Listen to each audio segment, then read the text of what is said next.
America ইসরায়েলকে ছেড়ে হঠাৎ ইরানের প্রতি পূর্ণ সমর্থন ভারতের। এর অর্থ কী? বিশ্ব রাজনীতি কী বলে? রাজনীতি হচ্ছে পাত্রে রাখা পানির মতো। যে পাত্রে পানিকে রাখা হয় সেই রং ধারণ করে পানি। সেরকম রাজনীতির নিজস্ব কোনো রং নেই। রাজনীতির প্রতিটা পয়েন্ট খুবই গুরুত্বপূর্ণ। তাই ভারতের ইরানের প্রতি এই সমর্থন একটা স্পষ্ট বার্তা দেয়। সেটা হচ্ছে ভারতের প্রধানমন্ত্রী যুদ্ধ চলাকালীন সময়ে ২ বার ইসরায়েলে সফর করেন।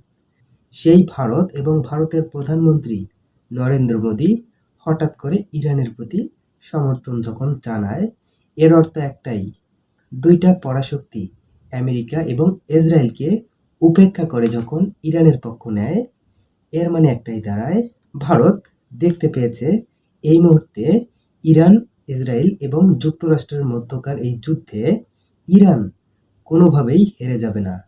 হেরে যাবে বা পরাজিত হবে আমেরিকা এবং ইসরায়েল। ভারত এটা আগে থেকেই বুঝতে পেরেছে, সে কারণে ভারত আগেভাগেই ইরানের পক্ষ নিয়েছে। দর্শক, আপনাদের মতামত কি?